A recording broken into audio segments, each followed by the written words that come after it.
Great rising, great rising, great rising. Appreciate your patience on this setup.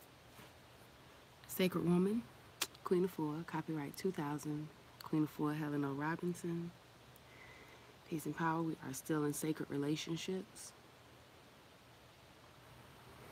Um, I know I told you we would pick up in one place, and I've been led to pick up in another. And that's peace too. Nukupu, nukupu, kamiku, kemamiza, and all right, let's see. Where we at?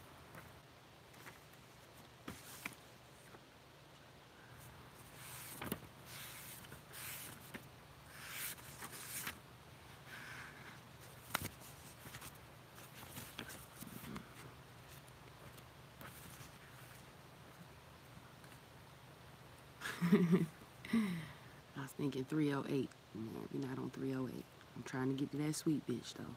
Great rising, great rising, great rising. Sacred relationships. Hold on. Hold on.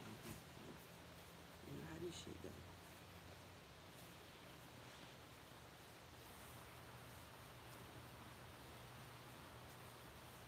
Okay. So we should be peace. We should be straight. Yeah, there we go. Second verse, same as the first. All right, we got it. Great rising, great rising, great rising. We're on sacred relationships, and I said we were going to be picking up at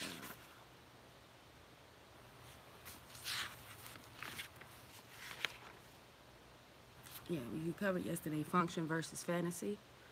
We covered yesterday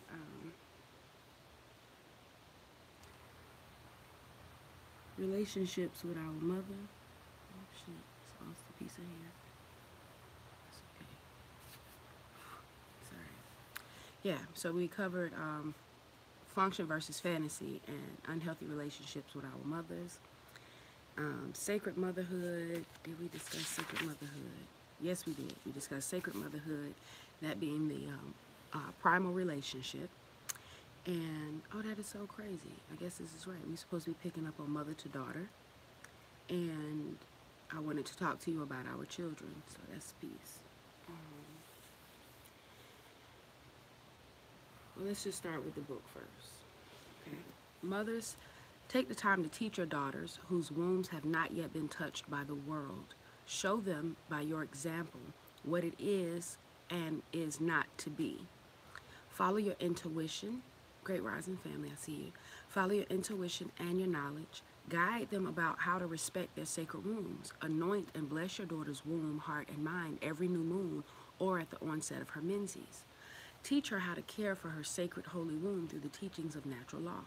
Whisper in her ear at night like the old folks did. Tell her your womb is sacred, for you are sacred.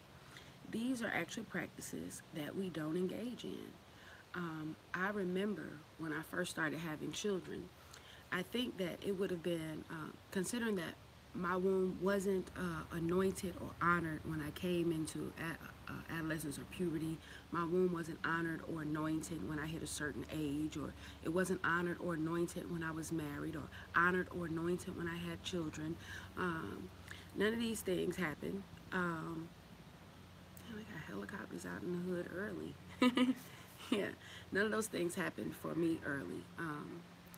But if we do them for our daughters, then they understand themselves to be sacred. What did happen to me coming up is we always had a Christmas tree. And like I said, when I had children, when I didn't have a Christmas tree, I'm thinking they too young to care. It wasn't that I had relinquished Christmas or Jesus. I was thinking my daughter's two. She don't care if it's a tree or not as long as she get a gift. But so many people in my family, year after year, would say, no, you got to get them kids a tree. Like there was one year where we had 3 of them because every family member that came by was adamant that we have a tree. They wanted her to feel the spirit. They wanted her to feel Christmas. They wanted her to be able to look up and feel joy. They're like, you have to do something special so she'll know it's something special happening. So we are teaching our children and ourselves to honor other things outside of us because they're special, but not taught to honor ourselves because we are special. And we should. I've had Dory. Dory made her own waist beads and understands, Great Rising Sis, that once her cycle comes on, we'll have a ritual, we'll have a ceremony, and she'll get her waist beads. She's not rushing to growing up, but she's excited about it. She's like, man, things are going to be fun when I turn 9 like Zion. And that's peace. Anoint our daughters. Let us anoint our daughters. Hold ceremonies and rituals around them so that they know that they are sacred, so that they understand that they are the golden child. Mothers, take time to teach your daughters whose wombs have not been touched. And also, because she speaks to teaching daughters, you know what? That's important.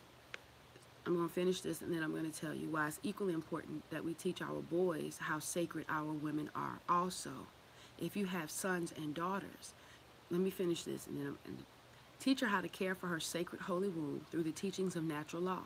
Whisper in her ear at night like the old folks did. Tell her, your womb is sacred, for you are sacred. Hold on right quick. I ain't heard my mama shuffling around yet. Hold on.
Look, y'all, I ain't had this before. You see this? I ain't mad at it. I'm like, damn, what? I told Say, he's like, everybody needs are a little darker. Like, nah, man, I've been dark. I've been even tone my whole goddamn life. This is new. That's that altar work. Shit. I've been on my knees for 2 years, minimally. Here we go. Great rising, great rising. Mother to daughter. Um, yeah, so whisper in your daughter's ear at night that her womb is sacred and that she is sacred. Tell your daughter she's beautiful. Tell her she's like a crystal, a pearl, or another precious gem. Tell her that she is as lovely as roses or orchids. Your beautiful daughter is to be appreciated as one of the flowers of Mother Earth. I know that a lot of us call our daughters our princesses. Princess, princess, princess, princess. And that's peace too. But a princess's value is in her family and in her money. A princess's value is in her core values, you know. It's not on the inside, it's something on the outside. A crystal, a pearl, and other precious gems. It's their value, okay? Their self-value. They're valuable without anything or anybody. They're precious without anything or anybody. Tell her that she's as lovely as roses. Your beautiful daughter is to be appreciated as one of the flowers of Mother Earth. Let your daughter know she's worthy of all the Creator's love and blessings. Hug her often, kiss her crown, rock her when possible so she'll know you as her foundation, her solid ground. Hold her so she'll recognize you as mother, as the land. Talk to her and tell her what's in your heart. Listen to her closely. Let nothing be so big or so small that she cannot talk to you. Let nothing be so big or so small that she cannot talk to you. Damn, that's so much power. I need my fucking ink pen. Keep her heart sweet by exposing her to the beauty of the world. Keep her mindful of the world and its adversity in order to help her develop her highest compassionate and intellectual level. Let her know her womb is an extension of her mind. Adorn her mind with lots of love so her life will be sublime. All right, this is so much in these, yeah, like there's so much here. Talk to her and tell her what's in your heart. Listen to her closely. Let nothing be so big or small that she cannot talk to you. Firstly, our sons and our daughters should understand how sacred the womb of the woman is. Um, a lot of us say things like, "It's easy to raise my boys because I ain't got to do that much. My girls require all this. My girls require all that." And a lot of us are guilty of that. If ever you're like me and you've said that, then you've admitted fault. You've admitted fault. There's no other way to say that shit. You've admitted your shortcoming because the exact same care and attention and the exact same lessons that you should put into your girls, you should also put into your boys. Um, it does me no good to teach my daughter how sacred she is and how holy she is if I don't teach her brothers, if I don't teach her potential king mates when she's older, her value also. We shouldn't tell a woman that the period is going to be hard and it's going to be heavy and you're going to be clotty and crampy and not teach boys her same age so that they can learn early to be supportive. You know, they just don't know. All they get, all our boys are getting is what they see on TV.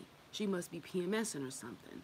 Um, the same way we would like to teach them to open doors or to lay their coats across puddles, we should also teach them to recognize how sensitive woman is, how intuitive woman is, and how sacred woman is. Um, these lessons are necessary for us to instill in all of our little girls and little boys. Otherwise, we are raising the very same people that we have a beef with. Okay? I don't want to raise my daughters to be no sweet bitch. I don't want to raise daughters who say they in a sisterhood one day and block you the next day without fucking talking to you about whatever the fuck beef it is they have. I'm not raising sweet bitches. I'm raising real women. And so I don't want my sister queens raising bitch made nigga boys. I want them raising real men. And so in order for us to do that, we have to teach them about each other, teach them how to respect one another early. It's not just about protecting your sister, it's about protecting and providing your sister and all the extensions of yourselves. All right? I'm gonna have a problem with you letting the little girl who lives next door getting her ass beat, just like I would if you let your sister ass get beat. You have a responsibility to take care of all women and girls the same way all women and girls have a responsibility to you. All right? And son, if you see them slipping, call me out and I'll call their asses out too. We do have to heal at the same time so we can actually build. This thing with the mother daughter. So I told you how important it is that we talk to our boys also. How important it is that we honor our girls so that they know that they're sacred. Like I said, we'll have an over the hill party or retirement party for somebody grown as fuck who understand clearly what's happening, but we don't honor a little girl who's growing into womanhood and may not understand exactly what's happening. Tell her womb is sacred. Tell her that she is sacred. Tell her that she is beautiful and that she's of value. Um, um, Damn, there's so much more. There's so much more. As I'm going through my divorce from my first husband, like I'm trying to, we've been separated for 2 years, but I want it legal. Um, Say and I are building so much and we're growing so much that I don't want anything compromised. Uh, hey, great rising, goddammit. Did you get my reply to tell you? Um, yeah. Email me your phone number or something, or email me or whatever the fuck. I'm accessible to y'all. You know, I'm accessible. Not on the book that got me in jail, but I'm accessible. So I've been talking to my girls and son. So they talk that kids are not dumb. They are not. They are not. Sis, I'm so glad you said that because this is what I'm getting. Um, like some of us have been single. This is just an example. Some of us have been single for a while, or we've been fasting from sex, and we know now. Some of us have been single in a relationship that we in. How you doing, right? And we know now, like I said, um, what we want. Some of us, and some of us only have the baseline of what the fuck we don't want. But we got in our minds and in our hearts a motto of what we expect in a man. I told you yesterday, practical magic. I completely built Say from the ground up, one detail at a time before I met him, right?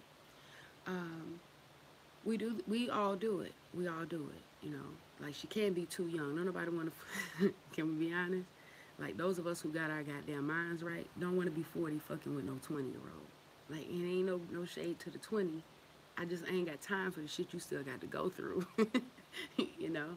Um, Damn, if that shit ain't accurate. The thing is, we have it in our minds what we expect, and we never incorporate our children in that. A lot of us, when we're house hunting, we make our children feel like they're involved. Do you like this one? Do you like this room? How do you feel about this neighborhood? Oftentimes, we pick the house without the children, but some of us include our children in it. When it's time to feed them, we say, do you want hot dogs? Do you want chicken nuggets? You want fried chicken or cheeseburgers? We include our children in the decision making, some of us, some of the time. When it comes to our relationships, not so much. Never mind the fact that when we move into a new relationship, we're moving a third party into a relationship that was already existing. Now, let your husband or your wife bring a third person home and you ain't had no fucking heads up, and it's going to be problematic for you. But we're doing the exact same thing to our children on a regular basis. They too, in their minds, after divorce especially, after separation, after seeing mommy and daddy not make it, they too, in their minds, have an idea of what family might look like in the future. When somebody else comes around, besides the fact that they're going to be scared that somebody trying to replace mom or daddy, they have an idea of what it is they like.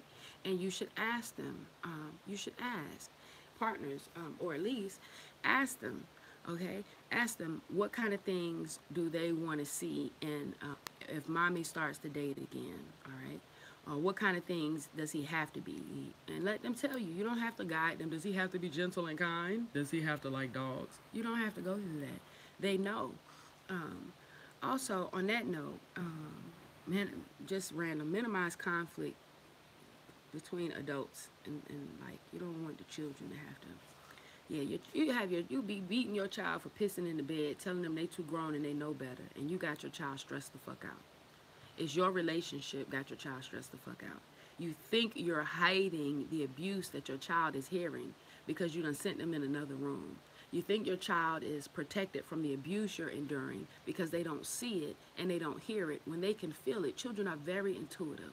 Children are very intuitive. They're directly from the source. Without the time that we've had to be broken down and to be bent backwards and jaded, our children are raw and natural and from the source. And so they're very intuitive and they can feel it. Involve them when you're making a move in your life. When you're making a progressive move in your life, involve your children. This will help you to establish clear and healthy communications so that they listen. If my baby helped me pick our house, if my baby helped me pick our meals, and our child helps me to pick our husband, and she should because that man serves as her father now, right? She does have a right, and she is a voice, and she does matter. Yeah, I've invited a man into not only our home, but our relationship. I've changed the dynamic of our relationship. And so she should have a part. She should have a say. She matters, right? Um, Hold on right quick. Make sure mama not calling me. Sounded like it. All right. Indeed. If you've involved your children in these ways, when it's time for your child to pick a partner or to pick a college, or when it's time for your child to pick an elective, what do you think they're going to do? Talk to their peers about it, try to figure it out on their own, do a coin toss or some shit, or you think they're going to come to you and say, hey, how you feel about this? That's going to be the primary question. That's what I need you to start asking your children. Not how was your day, your children and your spouse, your friends, your sisters, your brother, your mama. Not how was your day. Not what did you do. Start asking, how do you feel? How do you feel? Even when somebody volunteers your information, let that be the first question. Be like, man, let me tell you what this bitch did. This bitch gonna call my phone. And how did that make you feel? Absolutely. Get more in tune with what the people around you are feeling, especially your children, especially in the relationships that you're in, all right? Be more aware of how they're feeling. It also helps to put other people in tune with how they're feeling, all right? With how they're feeling, because a lot of people don't know. I tell you, when I'm walking all the time, and somebody say, how you doing? And I say, how you doing? They say, I'm doing fine, mind, body, and spirit. Like, I'll double back on the sidewalk to ask you. There is no passing Ife real quick with it. How you doing? How you doing? How you doing? How you doing? That doesn't happen. I'm gonna stop and you're gonna think you know me. You be like, how you doing? I'll be like, hey, I've been looking for you. How you doing? You've been looking for me. I mean, I've been looking for family. I've been looking for ancestral alliances. How are you doing? Mind, body, and spirit. And that's peace. Our children, again, they're very intuitive. They're very intuitive. And so we have to be careful. We have to be careful of how we're living We have to be careful of our behaviors and how we're thinking, not just what they see and not just what they hear. We have to be careful of what we're feeling and how we're processing the changes that we go through. There is conflict that they see and it affects them, and there's conflict that they don't see that they know is there and it affects them just the same. See, my oldest girl is scared because of my past. If anyone yells, she instantly gets frightened and will cry. It hurts me because I know it's because of me, but working on it. And that's peace too. I'm glad you said that because I was talking to a sister recently who said my daughter is autistic. She's 17 or 18 now, so she's a young adult. But she's like, the past few years of my enlightenment, we've been through a lot of changes. I raised her in the Bible, so she was in the Bible. Even when I told her, I'm not in the Bible no more, we don't have to keep the Sabbath, she kept it, you know. And she's like, and then she started reading the stuff I bring, and then she was into Judaism, and now she's into this, and she's like, and people keep telling me I'm going to mess my baby up with that. And I imagine that if your child cowers every time she hears a loud sound, a shriek, or a bang, you feel like you've messed her up for that. Not only are our children resilient, unfortunately, we wish they didn't have to be as resilient as we force them to be so early. The thing is, all of this helps our children. Period. God, what decisions you make in the life that you've lived was right in the time that it was done, right? We help our children learn to navigate through different dynamics. Like when people say, okay, here's a perfect example. You got, again, I'm going to use divorce because that shit is fresh on my heart and shit. You got two separate homes, you know, you got one parent say you go to bed at 8 o'clock over here and then go to the other parent house, and this parent always called the dad like, you know he need to go to bed at 8. You know he need to go to bed at 8. He go to bed at 8 over here, he need to go to bed at 8 over there. You know he don't eat no meat over here, he don't need to eat no meat over there. And that's not how any of that goes. Our children learn, and it's fine to let them be. Our children will learn to navigate through different dynamics by the experiences that they have at home with us. Our home is a mini model of the world. All right, home is a mini model of the world. It's where they'll first learn self-recognition, self-respect. It's where they'll first learn how to interact with authoritative figures. But don't believe the hype. Our children, like I said, they directly from the source. You ever been manipulated by a child? Listen, our children learn to navigate through different dynamics by the environments that we have them in, by the experiences that we go through together in our sacred relationships. Hold on, let me make sure I don't have anything else on my notes. That's not relevant to anything. Open communication. Open communication. Creating a baseline and maintaining the baseline. You okay, Mama? You need backup? Are you all right? Okay. Okay. You need help carrying stuff out?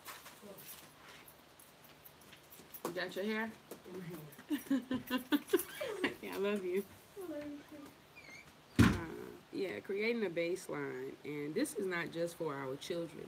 It especially makes it easy when talking to our children. But it's healthy in all relationships. Business relationships, personal, intimate, platonic.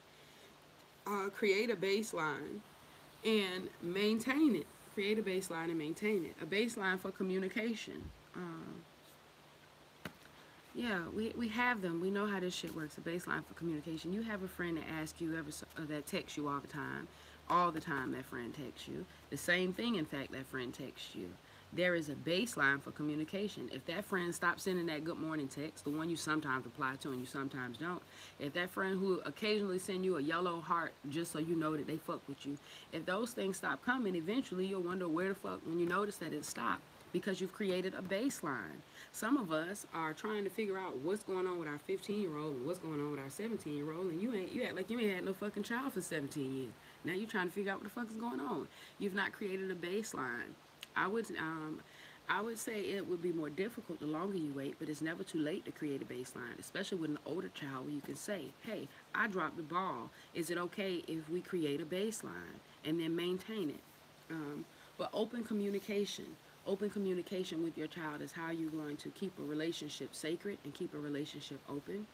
I've told you time and time again about overreacting because it our children, they learn really fast. They learn really easily. Like she said, her daughter will already cower if she hears somebody yelling. Um, Damn, our babies are so fucking everything.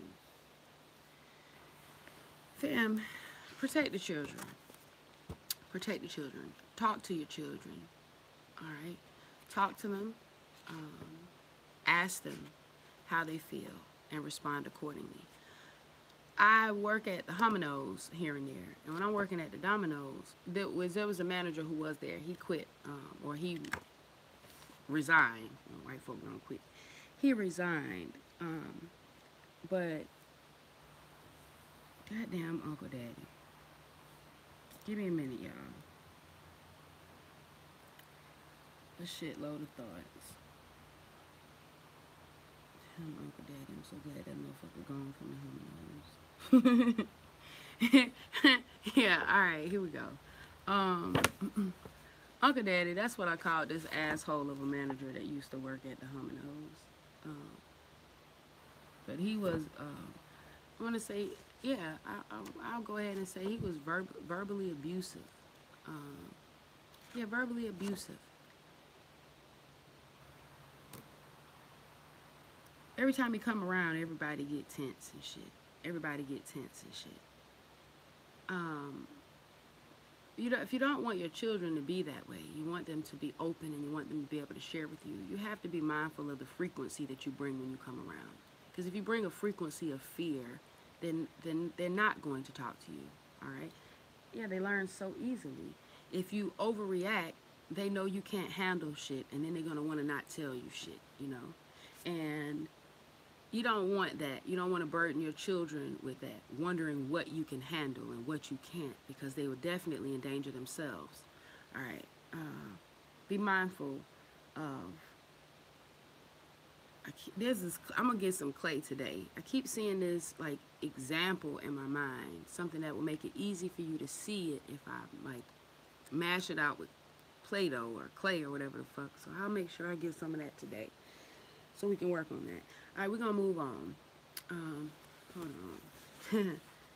Yeah, man, let babies be babies and shit. Let babies be babies. All right, hold on.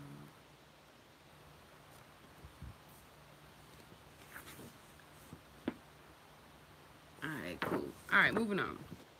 Village of Sister Mothers. All right, click.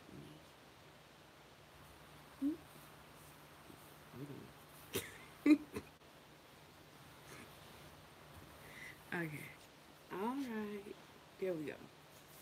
Stretch these legs out. All right. A village of sister mothers. At a workshop where we've been talking about mother-daughter relationships, Sharon came up to me and told me at the age of 12, her daughter Luana had come to the conclusion that Sharon had gaps in her mothering abilities. This isn't unusual around this sensitive age, but instead of attacking or fighting with her mother all the time, Luana tried what she later called her village of sister mothers approach. Luana approached 4 of her mother's closest friends, each of whom had a special gift, at least in Luana's eyes, that represented an aspect of her education as a young woman that she felt she couldn't get from her mother.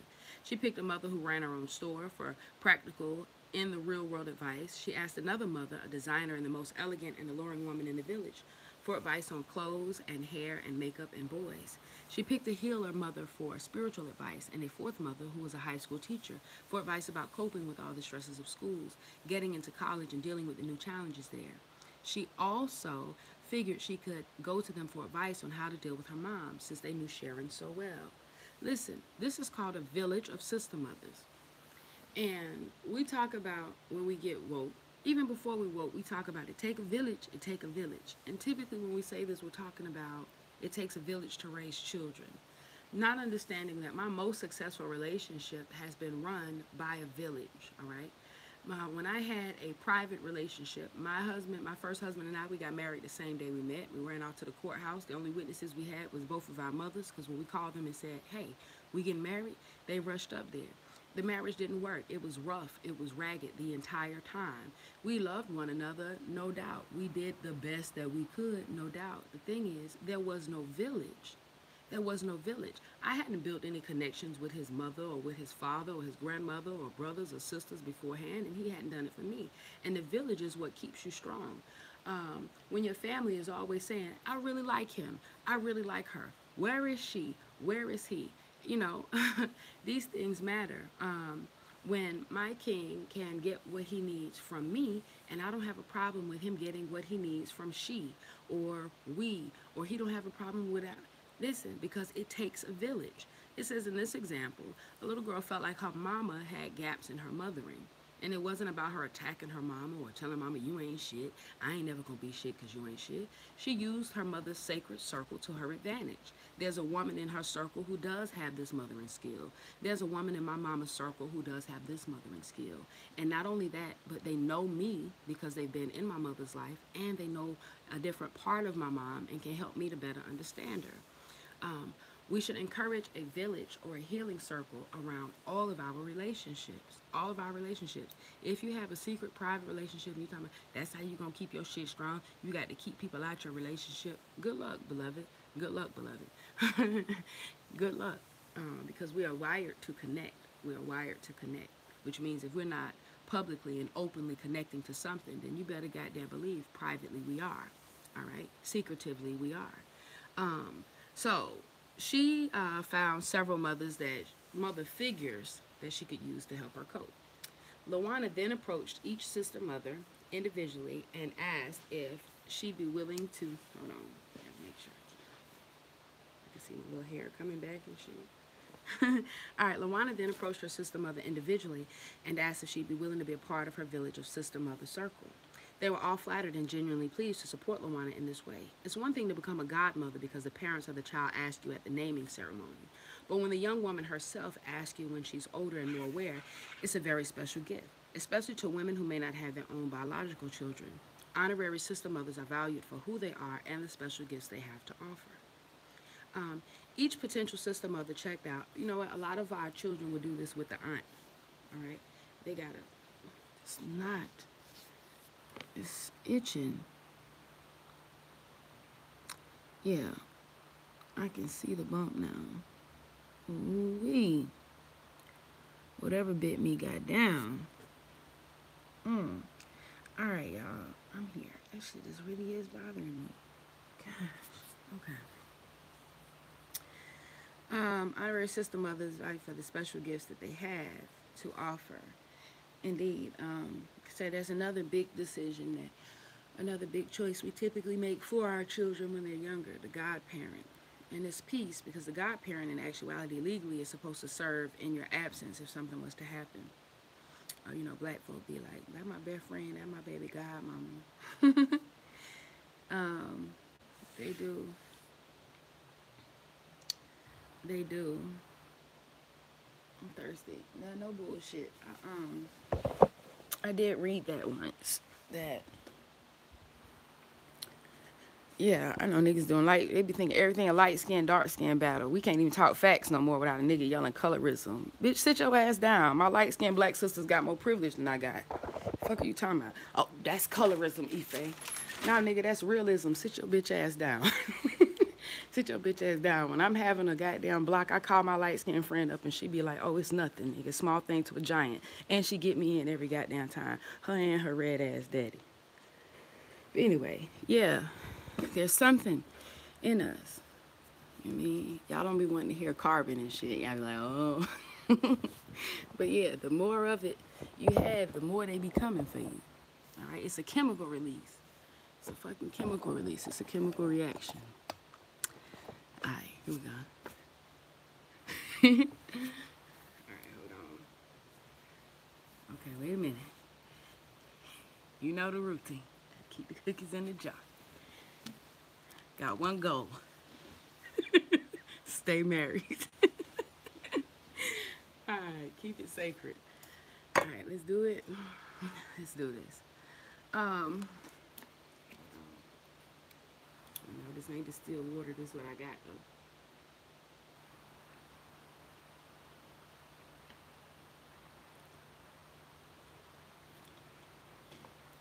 All right. Here we go. Village of Sister Mothers. Indeed. Encourage the people around you to have a village. Like I said, there are a lot of us who have a lot of our children enjoy being with their auntie or their uncle because they got a cool auntie or they got a cool uncle. Um, they do, and that's what it is. These people bridge the gaps. If you could give the exact same thing, the exact same time, money, care, and affection, the exact same personality, if you could deliver exactly what the aunt or the uncle does, then there wouldn't be a need for that uncle or aunt. But because you don't, that's a gap, and that's okay because there's a village for the sake of the gaps. Great rising, great rising, great rising.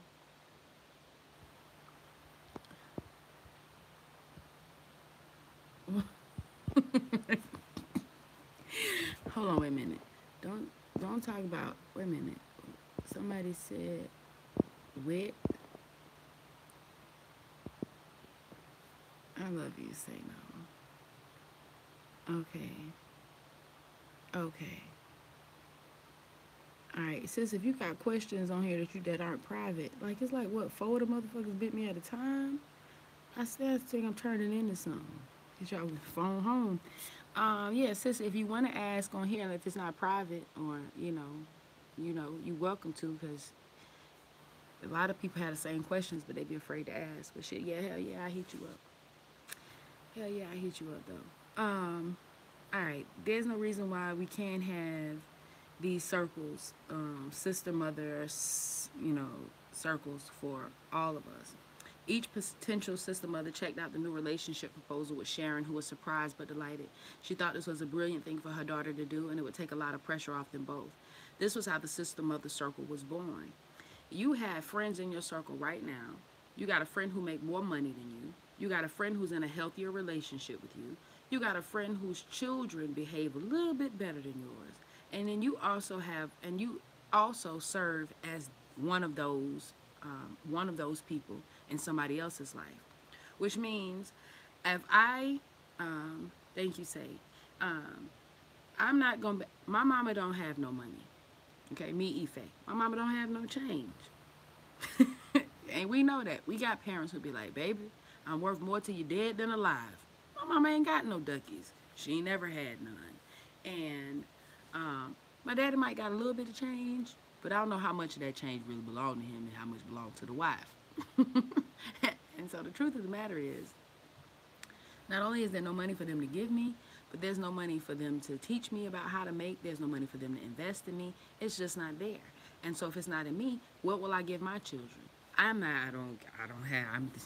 blood out of turnip.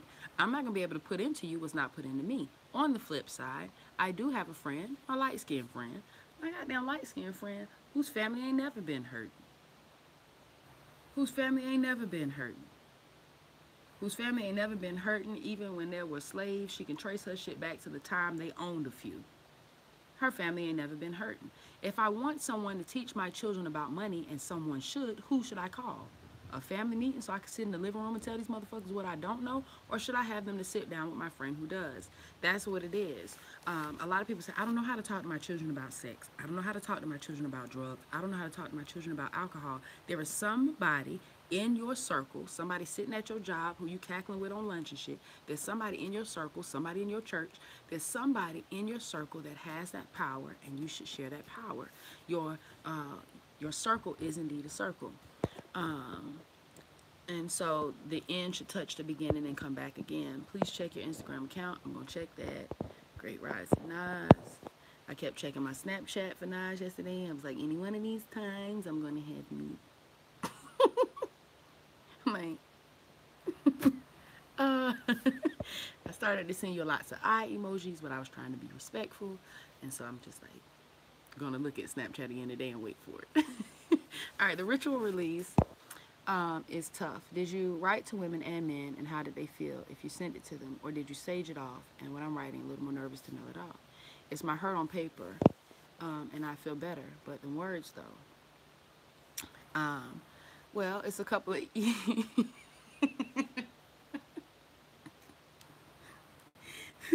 All right, listen, yeah, those emojis, those are the ones I was going to go with. Yeah, you know what I mean? Those are the ones I was going to go with. Anyway. Um, did I write to men and women? Not only did I write to men and women, I called. I called. That's what I did. I tried to call. I tried to make contact. Um, and I know this is a lot of your first time going through something where you make amends and shit. I've been through AA. I've been through Narcotics Anonymous. I done been had to call motherfuckers up and tell them I'm sorry about the fuck shit I was on. I've had to call motherfuckers and tell them I forgive you for the fuck shit you was on. You know, and and in AA they teach you. They taught me to do whatever is the least damaging. That's the point in this. We're healing. If I don't wrote a letter and the frequency of this letter is about to fuck up your whole world, I'm trying to get me free and fuck up your whole life at the same time. The minute I send it, not only am I sending out a frequency of get me together, I'm also sending out a frequency of fuck up the whole life. And both of them have to come back for me. That's karmic. You understand? Everything that we say and do, once we know we've been chosen, everybody ain't chosen. Those of us, the light bodies, those of us who are chosen, yeah, we're not all the same. Everybody ain't fucking chosen. Everybody ain't come here to do this work. All right. Those of us that are know that even in conflict, you ain't never got to be nobody's bitch. You ain't never got to be nobody's bitch. But even in conflict, we still bring light. Even in conflict, we still bring light. Even in confrontation, we still bring light. Like, I'm not going to say to you, you know, again, since we on the divorce shit, it's a good example. Dory can come over here and be like, I'd be like, Dory, your breath smell bad. Did you brush your teeth over there? Be like, no, I don't have no toothbrush at my daddy house. Be like, Dory, you been over there for 2 weeks. I know. You ain't brush your teeth no day? Nope. Dab, dab, dab. Like, and so, okay, so I want to call him and I want to say, why the fuck do her mouth smell like somebody shitted in it? Why the fuck she don't have no toothbrush over there? It's a fucking dollar, bruh. You could spend $1 and get 5 of the motherfuckers. Why the fuck she ain't got? You could have said something to me. I could have sent the toothbrush, but and all of that would be valid. I'm okay to feel it. I'm okay to think it. I'm okay to present it. I should present it. It's got to do with our daughter's health and wellness. But that's not the approach. It make me feel good because that's how I'm feeling. But that's it. How is it gonna make her feel? How is it gonna make my daughter feel? Because I'm chewing up and spitting out her fucking father. How is it gonna make her father feel? When I could say, bruh, you ain't gonna believe the shit she told me. She told me she don't have no toothbrush over there. I know it's not true and she probably manipulating us, but I'm gonna put a toothbrush in the bag next time she come just in case. I've communicated the same message. I've got myself the same free. And I haven't upset or irritated anything. Because when you're in light work, you don't take days off. You don't take days off. The truth is, even though we balance, and because I talk the shit, but the truth is, you don't come out of your higher self to step into your lower self to get niggas together all the time. Because you're already so together. You're already together. You're so together, you understand that in their time, they'll be together. And your togetherness is in not giving them your peace. It's not in getting in their space and trying to, no. Your together is in maintaining your own peace. So I would say, write the letters and send them. If that, you know what I mean. Be light. Oh, don't worry about a response. Yeah, don't worry about a response. Don't worry about it. And you don't have to have a response if you don't want one. Like, really and truly, you don't have to have a response. If it's not a conversation like this, you don't have to have a response. A motherfucker can write you back. You cannot open it. A motherfucker can send you a text. You cannot read it. Send you an email. You're not read it. Call your phone. You're not answer. And if you don't want it, you won't have it. The thing is, you do want it. The thing is, you do want it and you do need it. You do need it. Otherwise, you wouldn't send the letters off. You would write the letters and send them in your heart, but you wouldn't actually send them off physically. If you're sending them physically, you are inviting a response. You're encouraging and welcoming a response. So just be ready for it. Be ready for it. Freedom is in confrontation and not retreat. Freedom is in confrontation and not retreat. It's important that our love continues to expand, and not contract down like fear. So just get bigger and less afraid. Bigger and less afraid. I know this shit is new for us. It's new for a lot of us. Alright, hold on. All right, hold on. Okay, I just had to see where we at in the struggle. Cool. Make sure I ain't missed nothing. Yeah. Um, run that, sis. Run that. Run that. Run that. I told you it was when I mean, yeah, y'all be like, damn, she about to tell us this shit again. There was a guy that I called, and for me, one of the things was closing my eyes. I was wondering, why is my relationship with sex the way it is when I don't remember being molested. Now that I've been through the journey a few times, I can recall a few rapes, but before, but by the time I was raped, I was already having consensual sex also. So as far as molestation, or the time where my innocence was taken, or the times where I was coerced, or all of these things. Hold on one second. I just saw. Okay, thank you. Oh shit, hell yeah. I love you. I love you. I love you. I love you. Oh well, shit. If you good, then I don't have to go. I don't have to go there on rapes and stuff, because I really didn't want to have to go there. She got mother to son in here too. You got time for that? 46 minutes? Yeah, we definitely got time for that. I'm gonna tell you anyway. So I was wondering when I went through, why if I wasn't molested so early on, like so many other women who have been, why was I enduring some of the same hells that they were? Why is my relationship with sex so distant? Okay, why do I shy away from it? Why do I close my eyes during sex? Why do I fucking disappear when I have sex? Like, why do I'm just say I'm here for it, but then I'm not here for it until it's over again? Why is that?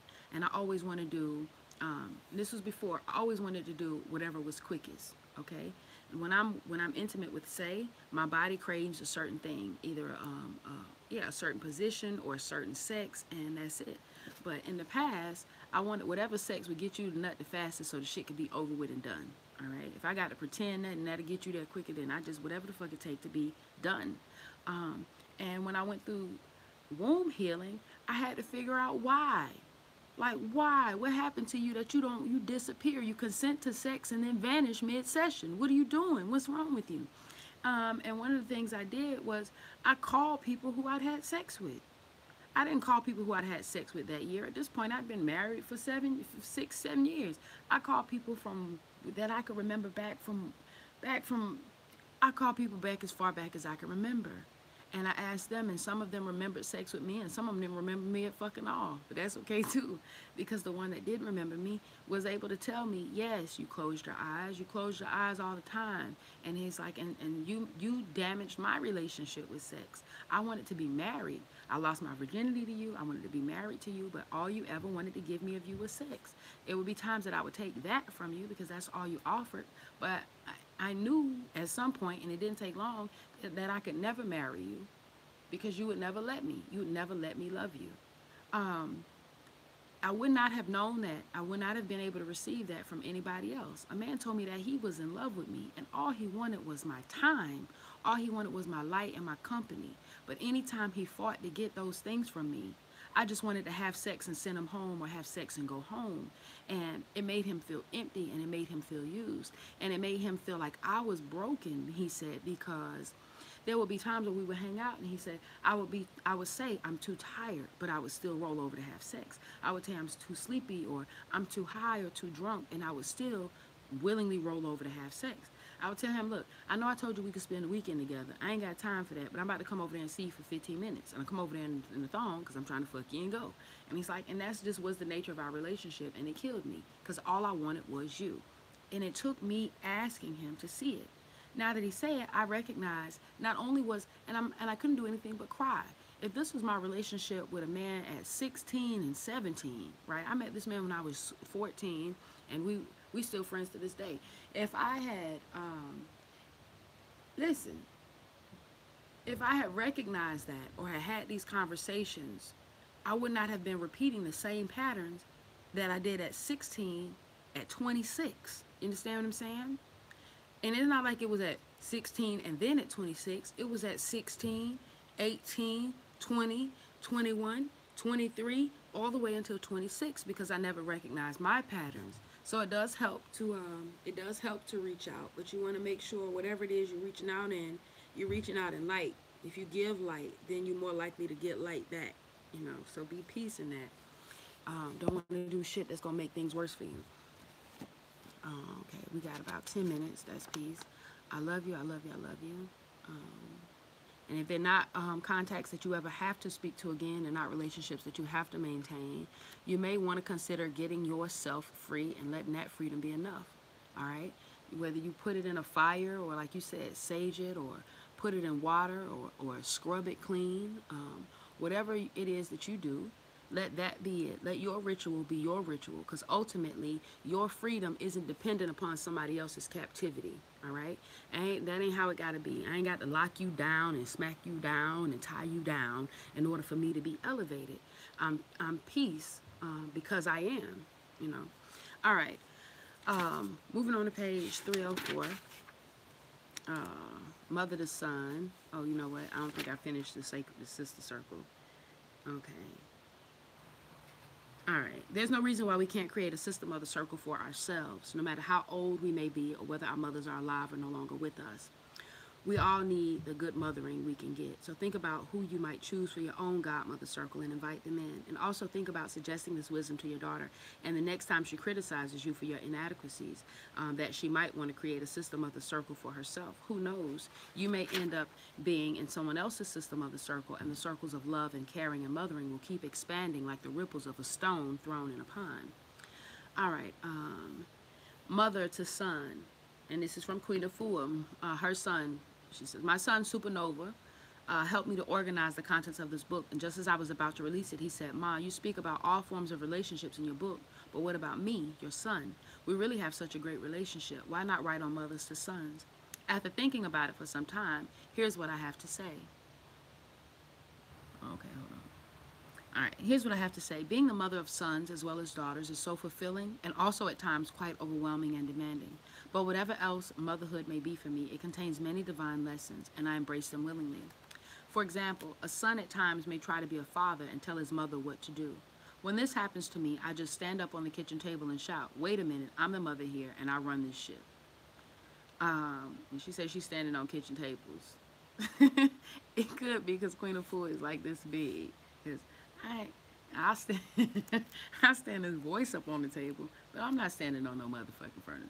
Anyway, dynamic, spontaneous mothering can bring so many marvelous happenings out of you. Stay in tune and witness how the Creator will work through you. My children, remember that the children are mirrors also. Remember that the children are mirrors also. Remember that they came in a clean slate, and so everything that they display is the program. They are blank computers when they come through to us, all right?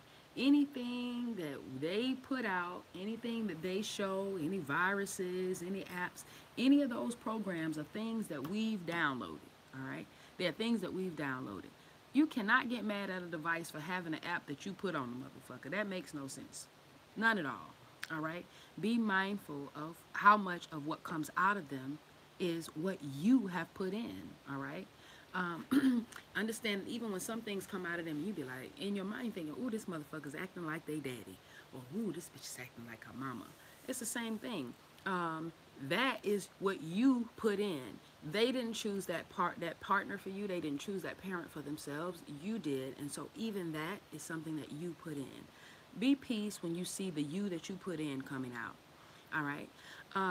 My children's father and I separated many moons ago. As a mother, I was required not only to give the normal ratio of love and compassion that a mother gives, but I also found myself having to pull out the father in me and be this firm, strong-armed person. Many times I felt like I was simply not enough. But as the years went on and the tears fell, I stayed prayerful and continued to purify, and I was shown the way. The Creator guides me and teaches me how to raise my sons to become whole human beings in a disjointed world. Let me tell you where that's the plug. The Creator guides me and teaches me how to raise my sons to become whole human beings in a disjointed world. Cause we hear this shit a lot. You can't teach no single woman can't teach no boy how to be no man. I can't teach no boy. I was like, I'm raising real men. I'm raising real men. In actuality, it's not your job to raise a man. It's not your job to raise a woman. It is your job to raise a whole individual, a balanced individual, mind, body, and spirit. To raise a man or to raise a woman would be to impose ideas that you have based on your own experiences of what you feel like a man is or should be, what you feel like a woman is or should be. There are some women who feel like corporate world is where they are and where all women should be, and there are some who feel like they can suck dick and wash dishes and they are just as effective as the corporate mom. When you superimpose your ideas of what it means to be a woman on your daughter, what whose vision are you giving her? And the same with a man. There are some men whose women make so much money at home, it makes more sense for him to hold a fort. It makes more sense for him to be at home, raising the children, fixing shit, you know? And that works for them. Hold on. I know I saw something pop up. Oh, great rising, Julian. I love you. I love you. I love you. I didn't even know if you were here. But that's it. Again, if my daughter is 5 and she say she want to be a plumber. All right. Zion is 9 and she wants to be a gymnast or a veterinarian or some old other shit that I feel like in my mind a lot of women aspire to be. Dory say she want to be a plumber. If I was raising a woman by the typical or general standards, then I would not have even mentioned plumbing to her as a career choice. It just wouldn't have happened. Okay. But because we're raising whole individuals, we're raising people, we're raising children to grow up to be balanced adults in a disjointed or imbalanced world. Easy peasy, all right? Easy peasy. The man thing happens on the inside. The woman thing happens on the inside. The thing that doesn't is making all of this whole on the outside when it's coming up in an environment that's sick. So focus on raising our children to be whole human beings in a disjointed world. To make my life a little easier and my sons more balanced, I make sure they have access to many wonderful men who will assist them in their spiritual process. These men include physical and spiritual uncles, an attentive and caring stepfather, mentors, and friends. Through their most formative years, grades 1 to 8, I sent the boys to African culture schools that serve vegetarian meals to enhance their living a clean, natural life. These schools also help them strengthen and maintain a strong, positive self-image of who they are and where they came from. They were taught not a heritage of slavery, but rather a heritage of Ma'at righteousness, dignity, intelligence, strength, and prosperity. All right, just a few minutes, and that and my phone is dying, so it's perfect. I was on a journey, all of their young lives, to encircle them with a rich sense of self-awareness, love, support, and high thinking. For example, my youngest child went to Indosha Martial Arts and Cultural School for discipline and for character building influences of powerful, upright men. Both my sons went through their rites of passage just by coming into contact with positive, influential male role models in the community. Come on now, sis. You got, wait a minute. Yeah, I got another bite. Damn it. A lot of us are looking for a man to be the male role model for our children, and a lot of brothers are looking for a woman to be the female role model. Like, you don't have to be fucking for them to be a role model. All right, you you're looking for a bed warmer. There are, yeah. My daughter is in gymnastics where she is constantly around women who are my age, a little bit younger than my age, and older, who are there to support her and understand her because they've been in the field for a long time and they're supporting her developmental growth. You can go and, yeah, your son could be in karate, okay? Your son could be on a team, but instead you out here at the club, like, look back at it. Listen, garbage in, garbage out. I love you. And it's been a while since I told you too. Water is the only drink suitable for human consumption. Leave that energy drink and that fucking Arizona shit alone. That Snapple shit before it fucking kill you. Alright? Leave that shit alone before it fucking kills you. Stop paying to die and then defending your death. But it got electrolytes in it. Stop it, I say. Water is the only drink suitable for human consumption. If I asked you to wash your body off in Powerade or ginger ale, you'd be mad. But you want to drink that shit when you get sick because you think it makes you better. I love you, though. All right. The rites of passage. The rites of passage doesn't have to be ceremonial. It can be the interaction and engagement of being around guides. 3 months meeting soda free, and I don't miss it, and that's peace. My sister too, yo. My sister a little bit over 2 weeks in. With 2 weeks in, it's fucking amazing. It is. I hate when people say, you know, like one guy. So I was at the Humano's and the lady say, well, what kind of pasta do you eat? And I'm like, excuse me, come again and say, what? She's like, the chicken carbonaro or the chicken Alfredo. I'm torn between those two. And I'm like, well, I don't eat either one of those. Um, I'm saying, but the chicken, you know, because I know the menu, the chicken Alfredo just got chicken and Alfredo sauce in it. The chicken carbonaro got chicken, mushroom, onion, and bacon, and the Alfredo. Uh, so if I was you, I would do the chicken carbonaro with no chicken and no bacon. She's like, oh, that's, so just with the onions. I'm like, yeah, ma'am, I don't eat meat. So, and she's like, really? Really? I've been thinking about not eating meat. And I mean, she's sitting up in there like two people deep. You know how we be like, really? Really? Like, I was thinking about not eating meat. And I was like, you know me, because if I'm talking to a sister who's standing there big as two, I'd be like, yeah, if it changed for me. I'm 100 pounds lighter. I don't have migraines anymore. I'm not hypertensive anymore. I'm not on the brink of diabetes anymore. My pussy don't stink, and my shit got shape, you know, like it's good out here in these streets. And and she say, what she say after she said, oh, you know, it was a guy in the back of the store who was like, she lying. That's what all vegans be saying, that shit just so you'll do that. She lying. She lying. I don't know. You see this clown back here? He got beef because he eat it. Did you want to try that veggie pasta? But it's true. It's true. I don't tell you because I want you to be in the vegan cult. I don't tell you about the health benefits because I believe that all of us should eat the same. I tell you about the health benefits so you could try it. And it bothers me that the people who are sick and the people who haven't tried it are the ones who bark out against it the loudest. All right. Like him, like that's what all vegans say. But he hadn't tried it. I mean, man, you try to have 2 or 3 meats every time you sit down and eat. And be honest, you look like it. You look like a chemical reaction. You smell like a chemical reaction. You speak like a chemical reaction. There's no frequency of peace in you, and so I have to presume that one of the differences is the garbage you put in. All right, the people that I witness putting life in actually have life coming out. So it's worth it to give it a shot. You know, even if you don't commit to it forever, I would definitely encourage you to give it a shot, and especially if you aren't healthy. If the way that you've been doing things has proven not to work for you, I would encourage you not to discount anything that you have not tried yet. Because like I heard on an infomercial a long time ago, anything will work if you work. And that's peace. Oh, yeah, we're right at an hour. So we'll pick up tomorrow. Mother to son. Yeah.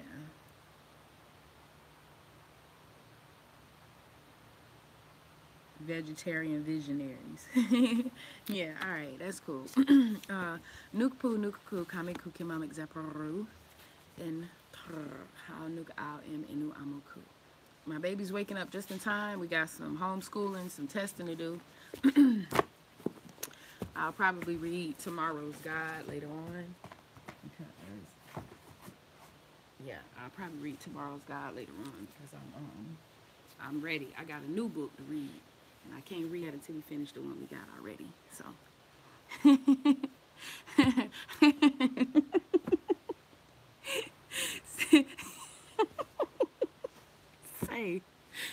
Say.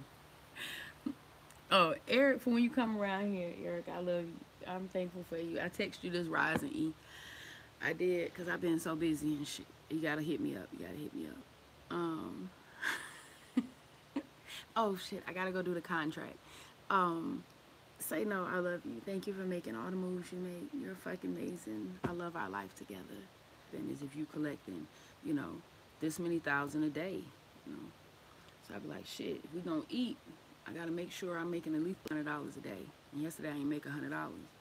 Been a couple of days, the Facebook jail shit got my site fucked up. And I was like, damn, I need $100. I was just talking out loud. He's like, I got you. Like, man, I need $100. But I'm married to a nigga for 7 years. If I ask that nigga for $100 a day, he gonna be like, can I give you $2 in 2 weeks? That the one, I swear to God, I love my husband. I do, I love my husband because he gave me one of the most beautiful gifts. He gave me Dory. Your boy say, I'm gonna take care of that divorce. You've been saying this shit for 2 years. Please just let me take care of the divorce. Like after all we've been through, it's gonna make me feel more undermined. Even if you have to take if you take care of that shit, just please let me be a man. Let me take care of it. And I'm like, okay, I've been waiting on you to be a man for 2 years. Nigga calls me. I don't know if I told you that. Put my business in the street. Put my business in the street. Nigga called me the other day like, Kim or Ife or whatever you going by. I'm like, yeah, what up? He's like, we really need to get this divorce on the roll. We really need to get this divorce on the ball because I'm not trying to have no another anniversary roll around and we still married. And I'm like, okay. Nigga, you said you was gonna pay for the divorce with your taxes. And you got some new rims and a radio, man. Stop fucking around with the fuck around. Talking about when we gonna get the ball on this thing. Nigga.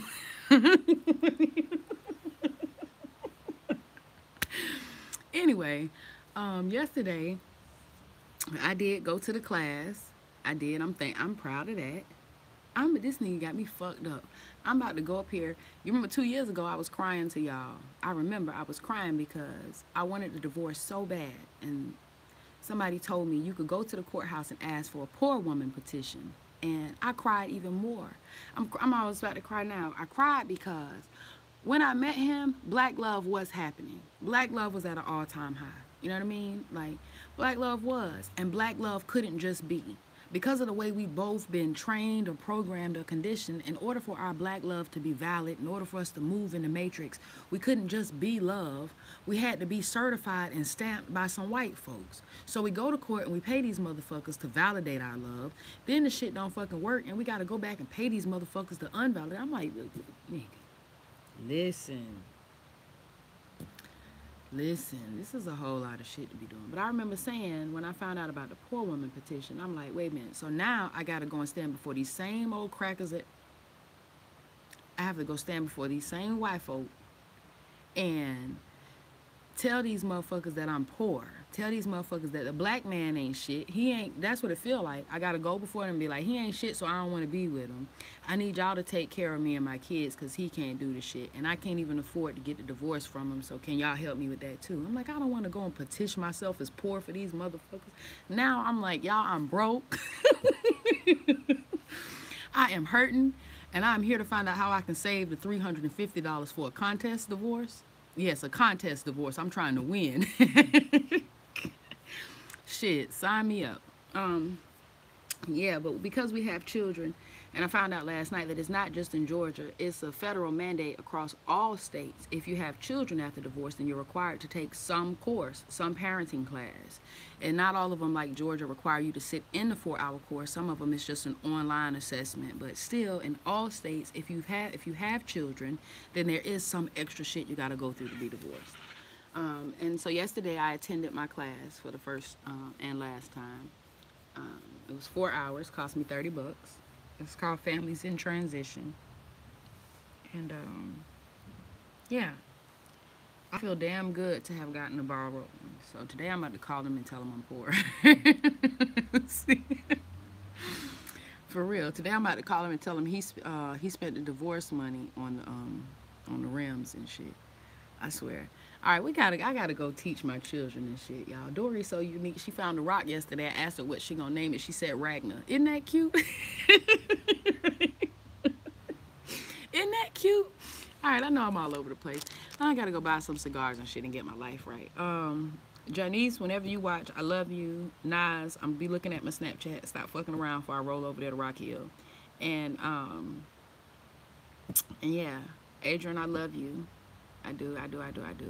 Not just because of your freaked out past.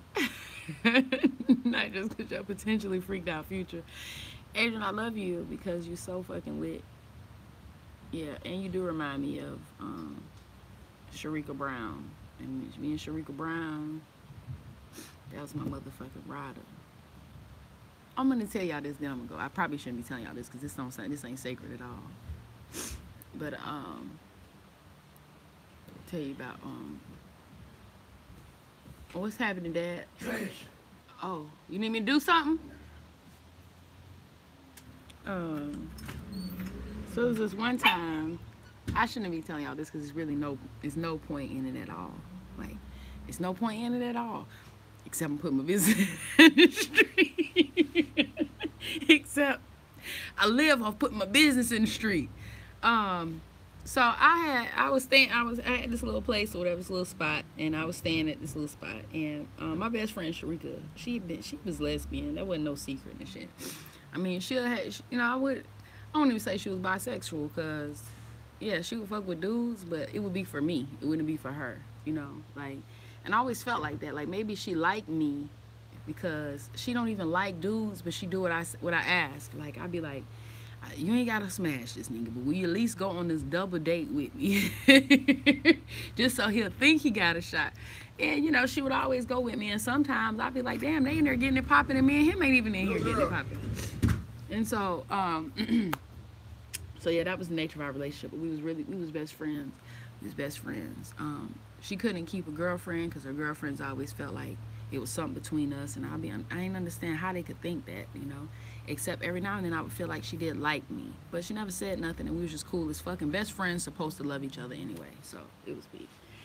And then there was this one evening, and yeah, like I said, what also wasn't abnormal for us to sleep in the same bed. So she was sleeping in my bed. Well, she was laying in my bed with me, I could feel myself dozing off early, and she was on the phone, like talking to some girlfriend who stayed in some other state or some shit. It might have been a bitch she met on the internet. So I don't fucking know.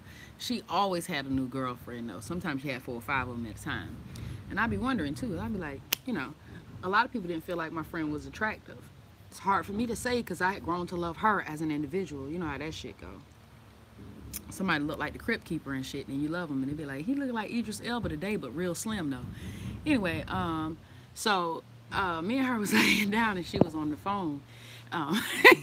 She was on the phone talking to her girlfriend. I want to say in Mississippi, and they're having it was an intimate conversation. It was like, what you got on, what I do to you, what you gonna do to me type shit. And so I was like, because I'm not really into the lesbian shit. Like, I mean, I like a little lesbian pussy here and there, but it ain't like I'm just out here like, oh, give me some lesbian pussy. So I just was minding my business, and I eventually fell asleep. And then, like, I'm telling you this because I know why I'm telling you this now. And this is personal. Because sometimes when we practice, damn, I got 10%. If my phone cut off, good. So, I say masturbation, I think I've heard Say referred to as self-love in a video before. All right. So though, but it's okay because we can have grown-up conversations. You think it's awkward when I talk about masturbation? You really got to work on it because you got to talk to your children about this shit, and it should be before it should be like before it starts happening. Anyway, so yeah, anytime I do, which is not often, mostly because when I came into my enlightenment, anytime I think about masturbation, all I see is stars and cosmos. Like I can't close my eyes and see X videos no more. I just see, when I close my eyes, my body recognizes it as a meditation, not as a sexual gratification. Anyway, but when I do manage, it's the experience with Sharika that always comes to mind. It always, okay. Anyway, so we was there, and she was on the phone, and I remember going to sleep because I didn't want to hear the conversation anymore. And then I woke up to a like gentle touch, like a gentle touch, super gentle. Like it almost, I didn't even know if I was being touched yet. If we was children, this would have been molestation. I ain't lying. Talk to your children about that shit. Because I was asleep and I had on my panties, and it wasn't like I said, it wasn't no frisky business or nothing. But I could feel her hand touch me, like very gently, just like this. And we're in pitch black dark. So I open my eyes, and part of me like don't know how to receive it. So I'm like laying really still because I don't even know like what's happening when I feel it again. And now I don't feel like she's sneaking and touching me. I feel like she's waiting on my response to see how I'm gonna respond. And I don't know how to respond. I know I want this, but I'm not really sure how to respond. And so I remember when she touched me again, I moved a little bit just to shift so she would know that I was awake. And it wasn't like a shift away or like, it was a pressing toward her hand so she would know that I was encouraging it. And yeah, all she needed was a little bit of encouragement. All she needed was a little bit of encouragement, because then I remember her slipping her hands in my panties, like pulled them to the side a little bit, and shit. I mean, by the time I let out the first moan or the first sigh, like, I'm sorry to be telling y'all sex stories. I'm not. Um, yeah, the first time I let out like a moan or a sigh, like she slipped under the covers and like and had my panties off, and the shit was so peace. The shit was the most amazing head I ever got. And I was thinking, man, all the men that I've shared this with, and this experience is like nothing that I've ever experienced before. Like, honestly, even the way like I still remember like every detail.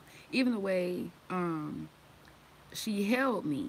Like, I don't even know like how to describe this. Like how she held my thighs or something. Like, I don't know. The shit was amazing because you know how niggas be like, hold your pussy open, put your leg right there. He like, open your lips for me. I didn't have to do shit for her.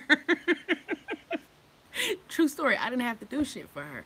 Like, there was a way that she like held my legs or my thighs like right from the underside. That like, had opened everything up to made everything easy to get there. And I was like, man, this is amazing. Like, I don't remember. I'm gonna tell you what. I don't remember much else after that. But I know I overslept that next morning, and another friend came in, because you used to leave the door open and shit. Another friend came in looking like, what the fuck is up? As soon as she walked in my room, she was like, damn. She's like, damn, what happened to here? I'm like, what you mean? She's like, I mean, y'all just all sprawled out and shit, like y'all just was fucking the whole night. And I was like, well, I don't know what you're talking about. Be like all the rest of the case. I got a man at home. Okay, like, what the fuck that got to do anything? Who the fuck at your house? I mean, you lying to them too. Shit, you ever heard a gay man say that? I'm married with children. Okay? And she's married with children to a gay ass motherfucker. Anyway, yeah, so that was a super dope experience for me. Adrian, you remind me of her. You do everything. Your build, your hair, your smile, your hands, your laugh, like, legit. So it's cool though. I'm not like trying to like I'm not trying to be awkward, because I understand you're not her, and you know what I mean. Anyway, yeah. So I'm not sure why I had to share that with you, but it's good that I did though, because I want to encourage you to do the same thing with your children. No, you don't have to tell them about the time you got your pussy ate. What you have to do though is be honest and be open, and to say this gonna make you uncomfortable. And so let's sit back to back while we talk about it. All right. I got to discuss something with you that's going to make you uncomfortable. So how you want to do it? You want me to text message you, or you want me to write you a letter? But find a way to communicate with your babies and and tell them some of your business, okay? So that they comfortable telling you some of theirs. All right. I really do got to go because we got homeschooling. Yeah, we got homeschooling tomorrow. And that's peace. I'm just thankful that y'all love me for me and shit. And yeah, I'll tell you, but yeah, that wasn't too bad. I can tell you about some bad experiences too. For real. Because my very first time, I was like, yeah, yo, the very first time, I'm going to tell you a little bit, not a lot. Then really I'm going to go because my phone going to die anyway. The very first time I had an experience with a, woman, because that was the first enjoyable experience. That was the first time I was with a grown shit. Sharika was a grown man. Fuck what they talking about. Actually, I'm not gonna share the more sex capades. Yeah, I am, because this was the girl who we was talking on the phone or something. She was like, her and her boyfriend had threesomes and stuff, and I was like, my boyfriend want one, but I don't even know how to talk to women. Like, I don't know how to like be like, hey, you wanna come fuck my dude? Like, I'm like, I don't even know how that shit go. She's like, well, I mean, if you being with a girl, it's like girls, it's like they're like sense it. Girls will start talking to you, and I was like, well, I never been with no girls, so maybe that's why it don't happen. And she was like, well, if you want, I can come over there. And I'm like, shit, I guess so. Yeah, fuck, come over. But when she came over, and like, it was awkward and it was weird, and like, I'm pretty sure I remember her smelling bad. Like not even like you ain't even got all the way out your clothes. Like I can just smell you as you like getting hot and ready, and you smelling not like a Little Caesars. You're not smelling like it's a snack. You're not smelling like it's a snack. I gotta go, y'all. I really, I really do. I really do. I love you though, and I love you, and I need you, and I miss you, and I want you, and you know that, and I respect you, and I protect you always. And I'm gonna see y'all asses later on for tomorrow's God. But right now, I have to get the fuck on so I can get my life right. Peace, peace, and fucking power, y'all. Love. And